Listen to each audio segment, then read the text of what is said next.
팀의 미국과 일본, 한국 사업을 담당하고 있는 김한선이라고 합니다.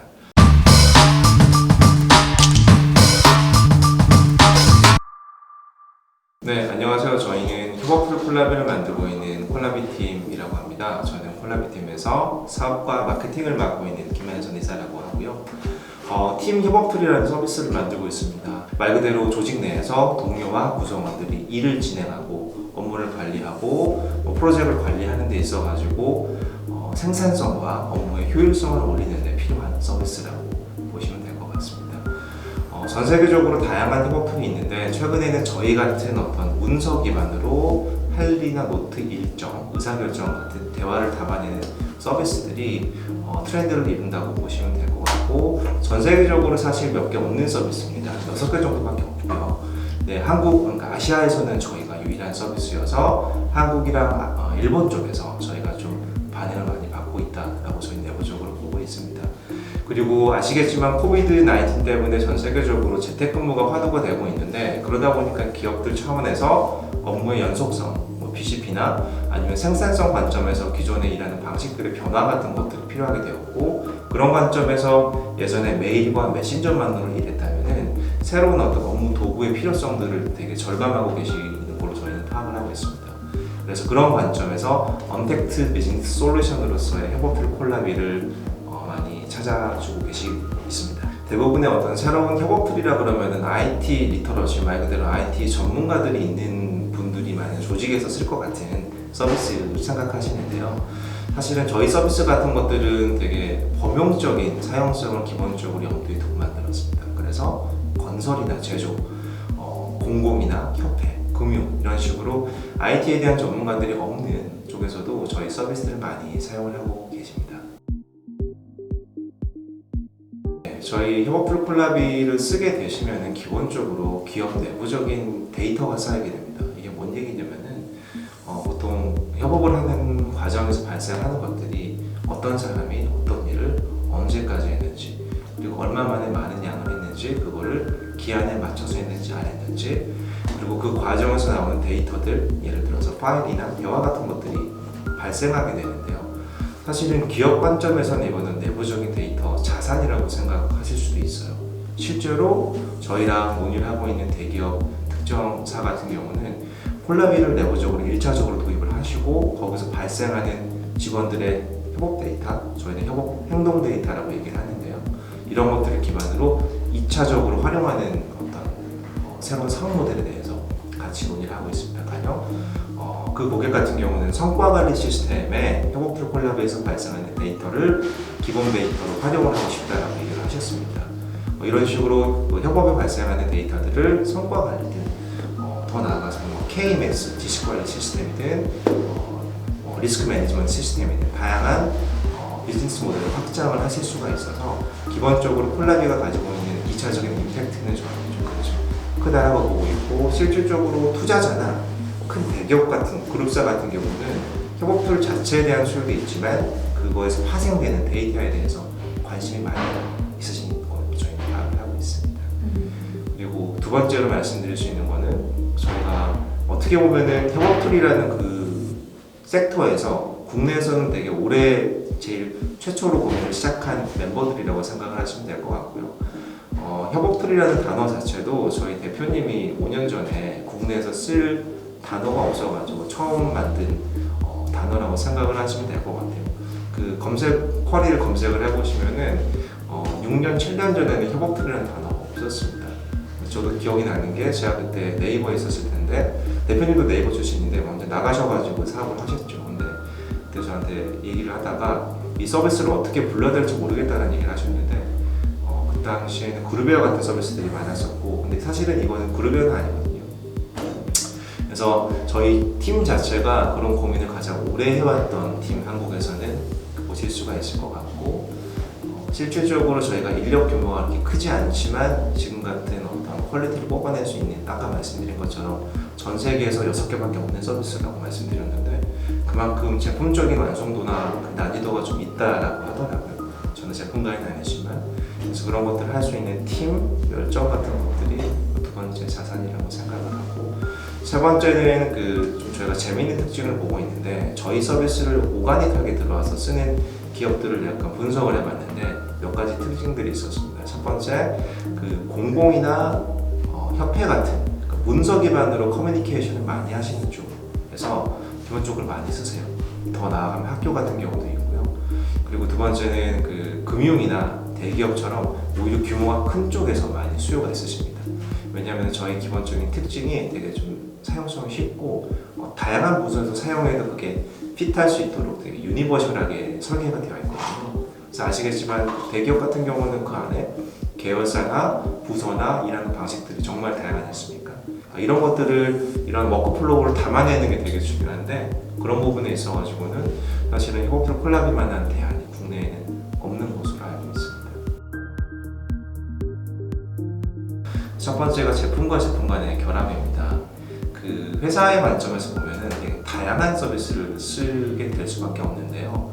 메일, 메신저 같은 것도 쓰고 저희 같은 협업툴도 쓰게 되지만 예를 들어서 가장 대표적이라는 게 저장소 같은 거, 소위 말해서 드라이브라는 것들 그런 것들도 많이 쓰게 되죠. 근데 저희 경쟁사 중에 하나가 글로벌에 있는데 드랍박스라는 서비스가 있습니다. 네, 아시겠지만 드랍박스는 저장소만 있는 서비스라고 생각을 하실 텐데 그렇지 않고요. 2017년도부터 드랍박스에 연결된 드랍박스 페이퍼라는 서비스가 나오게 되는데 이게 뭐냐면은 콜라비랑 비슷한 문서 기반으로 협업을 할 수 있는 서비스입니다. 그쪽에서는 협업 도구라는 표현을 쓰고 있는데 저희랑 똑같습니다. 문서 기반으로 사람들이 들어와서 파일이나 의견이나 체크리스트 일정 같은 것들을 공유하면서 관리하는 툴인 거죠. 근데 그게 드랍박스에 붙어 있습니다. 그러니까 이게 기본적인 하나의 스위트라고 생각하시면 되는데 이런 조합 같은 것들이 어떻게 보면 되게 당연합니다. 그러니까 컨텐츠의 스토리지와 컨텐츠의 크리에이션 자체가 합쳐지게 되면 사실은 시너지가 폭발하게 되겠죠. 그래서 저희는 컨텐츠 스토리지를 하는 서비스 업체들에 관심이 좀 있는데요. 말 그대로 그네들과 함께 해서 저희는 컨텐츠 크리에이션을 할 수 있는 서비스이기 때문에 결합을 통한 시너지 이거를 생각을 하고 있습니다. 실질적으로 일본에서 D사가 저희에게 그런 모델로 제안을 해왔었고요.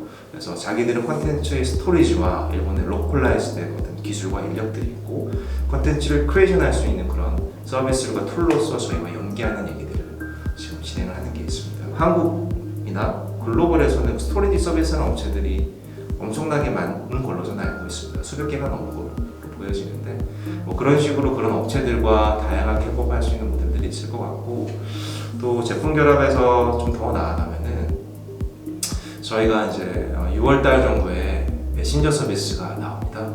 그러니까 콜라비가 기본적으로 협업을 하는 콜라보레이션 툴이라면은 인터널 커뮤니케이션에 최적화된 메신저가 나오게 되는 거죠. 그래서 어떻게 보면 저희는 올인원 스위트 컨셉으로 좀 디벨롭이 되는 건데 제품 관점에서 자연스럽게 여기서 생각할 수 있는 협업 모델은 코로나 때문에 요즘에 또 각광받는 것 중에 하나가 화상회의거든요.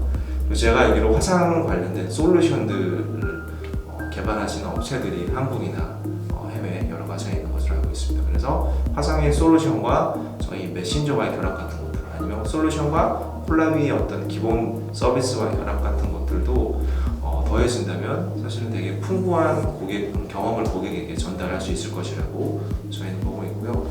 단순히 제가 2개 정도의 예를 들었지만은 제품 관점에서는 그런 식으로 일하는 과정에서 발생하는 다양한 워크플로우의 전문성을 가지고 있는 벤더나 솔루션 프로바이더가 있다면 저희와 충분히 같이 협업을 해서 공략할 수 있는 포인트들이 많습니다. 두 번째는 저희가 이건 좀 더 스페시픽한 케이스인데 IT의 이코시스템을 보면은 벤더만 있는 게 아니라 고객 중간에 이거를 딜리버리하는 업체들이 있는데요.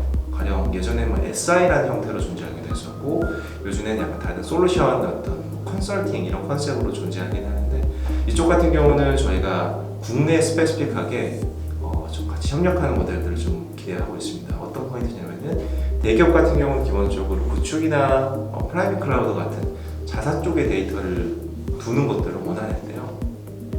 그리고 그 과정에서 기존의 레거시와 연동 같은 것들 좀 일종의 커스터마이징이 발생하게 됩니다. 근데 사실은 저희는 지금 다양한 대기업들과 얘기를 하고 있는데 이쪽 영역에 대한 전문성보다는 사실은 저희는 프로덕트를 만드는 거에 대한 전문가들이거든요. 그래서 딜리버리 하는 데 있어가지고 같이 할 수 있는 어떻게 보면 구축과 컨설팅할 수 있는 파트너사들을 저희가 좀 소싱을 하고 있습니다. 그래서 그런 게 좀 있고, 또 하나 재밌는 건 국내 같은 경우는 협업 툴을 도입하는 그 아젠다를 가지고 있는 팀이 대부분이 HR 문화 혁신팀이거든요. 예전에 52시간 근무제가 되면서 작년에 됐었죠. 대기업 300인 이상 기업체들이 52시간 이상의 근무를 하지 못하게 되었었죠. 그러다 보니까 내부적으로 업무의 생산성과 효율성을 올리는 것들이 되게 급선무가 되었었고, 이런 과제를 그 아젠다를 가지고 하는 게 전략팀이나 HR 문화 혁신팀입니다. 왜냐하면 일하는 방식을 바꿔야 되기 때문에. 그러다 보니까 저희는 그런 팀과 저희 중간에서 뭔가 컨설팅이나 이런 뭔가 파트너십을 할 수 있는 HR 컨설팅하는 에이전시들이나 파트너들이 되게 많습니다. 그런 쪽을 통해 가지고 저희 서비스들을 HR 컨설팅을 통해서 HR 문화 혁신팀으로 딜리버리하고 컨설팅을 해주는 그런 어떤 파트너십, 그런 업력을 가지고 계신 쪽과의 어떻게 보면 약간 그 유통 관점에서, 유통 고객과의 접점, 클라이언트 페이싱 관점에서의 파트너십이라고 생각이 됩니다. 안녕하세요. 저는 콜라비팀의 미국과 일본, 한국 사업을 담당하고 있는 김한선이라고 합니다. 제 소개를 잠깐 드리면, 저는 사실은 콜라비팀 오기 전에도 한 10년 넘게 생산성 도구에서 사업과 마케팅을 전개했습니다. 여기 오기 전에는 마이크로소프트의 오피스 365에서 프로덕트 마케팅 매니저로 한국에서의 사업과 마케팅을 진행을 했었고요.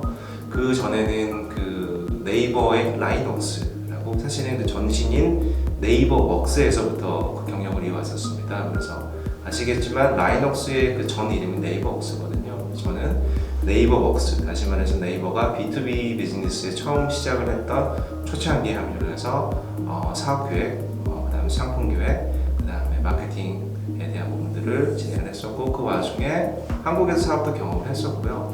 라인웍스가 일본으로 어떤 타겟 마켓을 좀 변경하면서 일본 쪽 관련돼서 마케팅이나 사업적인 지원과 서포트도 진행을 했었습니다. 그래서 저희 커리어 자체가 기본적으로 대부분이 생산성 도구, 협업 툴에 있었기 때문에 제가 이쪽 시장에서 여러 가지 어떤 나름대로 레슨스 런들을 통해서 제가 지금 파악한 어떤 결론은, 혼자 이 시장을 변경할 수는 없다라는 결론입니다. 뭔 얘기냐면, 사실은 기본적으로 아무리 플레이어가 뛰어나도 주변에 어떤 이코시스템이 없으면 변화가 일어나지 않아왔던 걸 지금 10년간 제가 봐왔는데요. 그러다 보니까 최근에 제가 드는 생각들은 저희와 같은 목표를 가지고, 좀 구체적으로는 동일한 어떤 타겟 고객을 가지고 비슷한 인더스트리에 있는 업체들이 함께 이 시장 자체를 바꿔가는 게 되게 중요하다고 생각이 들었습니다. 국내 생산성 도구의 어떤 그 머처리티, 성숙성 자체가 글로벌 기준에서 봤을 때는 좀 상당히 좀 떨어져 있는 게 사실이거든요. 그래서 그런 시장의 어떤 머처리티나 이런 것들을 같이 만들어갈 수 있는 파트너들이 되게 필요하구나라는 걸 최근 몇 년간 느끼고 있고, 그런 관점에서 다양한 섹터에서 파트너, 서비스 프로바이더나 컨설팅이나 개발에 대한 전문가들이나 이런 분들과 함께 이 시장을 바꿔나가고 키워나가는 게 되게 중요하다는 것을 절감을 하고 있습니다. 저는 결론적으로 이 시장의 어떤 변화를 이끌기 위해서는 단독적으로 이루어질 수 있는 게 아니라 여러 가지 인더스트리 섹터에 있는 플레이어들이 같이 이런 비즈 매칭의 기회를 통해서 서로 협력하는 것들이 필수 불가결한 시대가 되지 않았나라고 생각을 하고 있습니다.